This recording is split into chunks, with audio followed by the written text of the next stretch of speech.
अनुष्वा जय श्री राम, हर हर महादेव।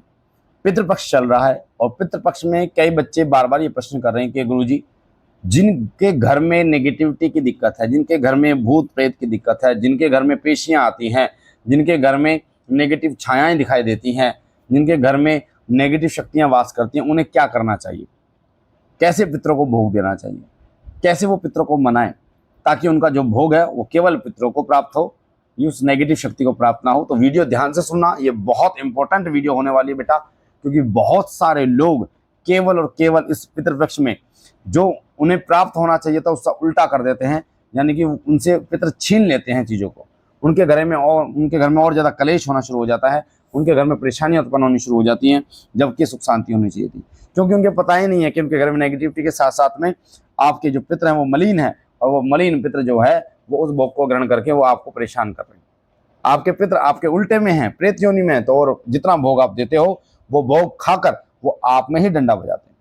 तो आज श्री सिद्ध विश्व शक्ति धाम की तरफ से, शिव कृपा चैनल की तरफ से आपको बताया जाएगा कि आपको कैसे पितरों के लिए भोग देना चाहिए, क्या आप देना चाहिए, क्या भोग देना चाहिए, ताकि वो भोग सीधा आपके पितरों को प्राप्त हो, कोई भी नेगेटिव शक्ति उस भोग को ग्रहण ना कर पाए और आपके पितर बलवान हो और आपकी सहायता करें। वीडियो को ध्यान से और लास्ट तक सुनना बेटा। जिन घरों में नेगेटिव शक्ति होती है, मेनली उसमें चांस होते हैं कि जो उनके पितर हैं उनको बांध दिया जाता है या उनसे घर से बाहर निकाल दिया जाता है, यानी कि पितर उसमें कुछ नहीं कर पाते। जो नेगेटिव शक्ति होती है वो भूत हो सकती है, प्रेत हो सकती है, जिन हो सकता है, मशान हो सकता है, अन्य डाकनी शाकनी। तो हर नेगेटिविटी अपने आप में एक पावरफुल होती है। तो वो कितनी पावरफुल है ये डिपेंड करता है कि वो शक्ति कौन सी है। सबसे पहला कार्य ही वो पितरों को रोकती है, क्योंकि पितर ही आपकी रक्षा करते हैं। सबसे पहले पितर खड़े होते हैं। तो वो क्या करती है शक्ति, अगर आपके पितर मलिन है, अगर आपके पितर कमजोर है, तो वो उनको बांध देती है, घर से बाहर कर देती है, जिस कारण आपके पितरों तक आप जो भी भोग देते हैं वो पहुंच नहीं पाता, और वो पितर जो है वो भूखे के भूखे ही रह जाते हैं, जिसके कारण ना तो पितर बलवान हो पाते हैं और आपका भोग कई बार नेगेटिव शक्ति भी ग्रहण करती है, जिसके कारण वो और बलवान होकर आपको और ज्यादा परेशान करती है। पर ये जो तरीके मैं बता रहा हूँ, इनसे वो नेगेटिव शक्ति जो है इस भोग को ग्रहण नहीं कर पाएगी, आपके पितर ही ग्रहण करेंगे और पावरफुल होंगे। सबसे पहला कार्य जो आपको नहीं करना, पहले वो सुनो। आपको अपने घर के अंदर पितृपक्ष में ना तो उनका दीपक जलाना है, ना उनका अग्यारी पर भोग देना है, ठीक है, किसी प्रकार से भी बिल्कुल भी नहीं करना। अगर आपके घर के अंदर पितरों का निमित्त स्थान बना हुआ है, उनके नाम का कोई स्थान बना हुआ है, ना उनको स्नान कराना है, ना वहाँ दीपक बाती करनी है, इस चीज़ का विशेष रूप से ध्यान दीजिए। तो उसको बिल्कुल भी नहीं छेड़ना, यानी आपको अपने घर में पितरों के निमित्त कुछ नहीं करना। अब अगर आप नहीं करोगे तो पहली बात तो आप इससे फ़ायदा क्या होगा, फ़ायदा ये होगा कि आपके घर में उपद्रव नहीं फैलेगा। उपद्रव फैलता है, लड़ाई झगड़े फैलते हैं, लोगों का दिमाग अलग अलग हो जाता है और फिर बहुत भयंकर लड़ाई झगड़े हो जाते हैं, मारने मरने तक की नौबत आ जाती है। अब करना क्या है ये बहुत महत्वपूर्ण है, क्योंकि जो जिसके माध्यम से आपके पितृ तृप्त हों और आप पर कृपा करें। सबसे पहला कार्य सुन लो ध्यान से। सबसे पहला कार्य आपको करना है, एक लोटा जल लेना है, उसमें कच्चा दूध डाल देना है, थोड़े से चावल डाल देने हैं और एक बतासा डाल देना है, 2 लौंग डाल देनी है। ध्यान से सुनो बेटा, मैं दोबारा बता रहा हूँ। एक लोटा जल लेना है, गंगा जल उसमें आप मिक्स कर सकते हैं, उसमें थोड़े से चावल डाल दीजिए, 2 लौंग डाल दीजिए, बतासा डाल दीजिए और कच्चा दूध डाल दीजिए। ये डालने के बाद आपको जाना सीधा बाबा भोलेनाथ के मंदिर पे, और वहां जाकर हाथ में आपको लेना है गंगा जल। गंगा जल लेके बाबा भोलेनाथ के चरणों में दीपक जला के आपको संकल्प लेना है कि बाबा, आपको साक्षी मान के, श्री सिद्ध विश्व शक्ति धाम को साक्षी मान के, भैया को साक्षी मान के, मैं अपने पितरों के निमित्त ये जल आपको अर्पण कर रहा हूँ या कर रही हूँ। इतने दिन तक, यानी 16 पितृपक्ष होते हैं, 16 दिन तक आप लेंगे संकल्प। 16 दिन तक मैं प्रातःकाल आपको जल अर्पण करूँगा या करूँगी। मेरे घर के जो पितर हैं उनको शुद्ध कीजिए, अगर किसी बंधन में है तो बंधन मुक्त कीजिए, अगर वो प्रेत योनि में हो तो उन्हें पितृ योनि में लेके आइए और हमारी सहायता पे लेके आइए। इस प्रकार से संकल्प लेके आपको बाबा जी के साइड में डाल देना है। फिर ओम मम सर्व पितृ देवताभ्यो नमः, ओम मम सर्व पितृ देवताभ्यो नमः, ओम मम सर्व पितृ देवताभ्यो नमः।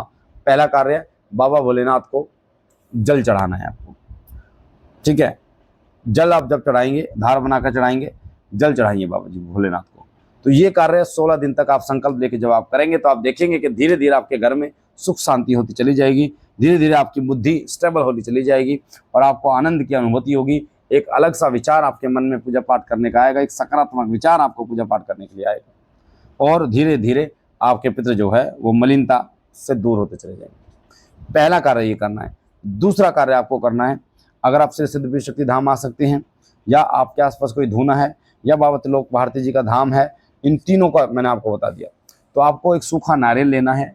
सूखा नारियल लेके आपको 16 के 16 दिन, या तो धूना हो आपके आसपास या श्री सिद्धपीठ शक्ति धाम आप आके कर सकते हैं इसको, और या बाबा त्रिलोक भारती जी का कोई धाम हो आपके पास, क्योंकि वहाँ धूना होता है। आपको वो नारियल अपने माथे पे रखना है। श्री सिद्धपीठ शक्ति धाम अनिल भैया को साक्षी मानना है, बाबा भोलेनाथ को साक्षी मानना, माँ पार्वती को साक्षी मान के, बाबा कृष्ण जी को साक्षी मान के आपको बाबा त्रिलोक भारती जी का नाम लेना, बोलना कि बाबा ये नारियल मैं अपने पितरों के निमित्त लगा रहा हूँ या लगा रही हूँ। मेरे घर के जो पितर हैं उन पितरों को शुद्ध कीजिए, मेरे घर के पितरों को हमारी सहायता पे लेके आइए और हर प्रकार से उन्हें बंधन मुक्त कर हमारी सहायता पे दीजिए। इस प्रकार फिर माथे से लगाकर 5 बार क्लॉक वाइज घुमाकर अपने सीधे कान से उस धूने में डाल देने, जो धूना जो भी है। तो ये कार्य आपको 16 के 16 दिन करना है। इस चीज का विशेष रूप से आप ध्यान दीजिए। इसके अलावा एक कार्य और आप कर सकते हैं, पितरों के निमित्त आप कर सकते हैं, वो है कि एक गोला लेना है सूखा। आपको उस सूखे गोले को ऊपर से काट लेना बेटा। सूखा गोला जो खीर में डालते हैं हम लोग, हलवे में डालते हैं, वो लेना है, उसको ऊपर से काट लेना थोड़ा सा। उसके अंदर आपको डाल देना है 1 चम्मच बूरा या 1 चम्मच खांड, 1 चम्मच घी, पंचमेवा को पीस के आप डाल देना है, 5 बतासे आपको डाल देने हैं उसके अंदर, ठीक है। ये डालने के बाद फिर आपको 1 चम्मच घी डाल देना है, फिर 1 चम्मच बूरा डाल देनी है और उसको बंद कर देना है, कलावे से बांध देना है। बांध देने के बाद जहां चींटियां हों, जहां पर भी चींटियां हों, आपको अपने घर से एंटी क्लॉकवाइज उसको वारना है और आपको विनती करनी है बाबा भोलेनाथ और माता पार्वती से कि बाबा भोलेनाथ माता पार्वती, ये जो भोग है, महाभोग है, ये मैं चींटियों के लिए लेके जा रहा हूँ अपने पितरों के निमित्त। इस भोग के माध्यम से मेरे पितृ तृप्त हों, मैं इस भोग के माध्यम से मेरे पितृ जो है तृप्त हों और उन्हें भोग संतोष हो, उन्हें भोजन प्राप्त हो। तो जैसे जैसे वो चींटियां उस भोग को खाएंगी वैसे वैसे आपके पितृ तृप्त होते चले जाएंगे, आपके ऊपर पितृ दोष खत्म होता चला जाएगा, आपके पितृ आपकी सहायता पे आते चले जाएंगे और आपकी इतनी मदद करेंगे, आपके काम धंधे में बरकत होनी शुरू हो जाएगी, आपके घर परिवार में सुख शांति शुरू हो जाएगी, या आपको रिजल्ट मिलना शुरू हो जाएगा। पर इस कार्य को करना है कनागत में, यानी कि ये जो पितृपक्ष है 16 के 16 दिन करना। तो मैंने आपको ये बता दिया क्या करना है, मैंने आपको ये बता दिया क्या नहीं करना है इन पितृपक्ष में। विशेष रूप से ध्यान रखिए, पितरों के निमित्त बहुत इंपॉर्टेंट जानकारी। अधिकतर जो भूत प्रेत से ग्रस्त लोग होते हैं वो इसलिए परेशान होते हैं क्योंकि उनको पितरों के निमित्त नहीं आता कुछ भी करना। पितृ जो होते हैं उन्हीं के माध्यम से नेगेटिव शक्ति जो है वो खेल खेलती है, कई बार रूप बदलती है, मैं ये हूँ मैं वो, इस प्रकार से। बाकी बाबा भोलेनाथ सदैव आप पर अपनी कृपा बनाए रखे। हम मिलते हैं नई जानकारी के साथ, तब तक जय श्री राम, हर हर महादेव।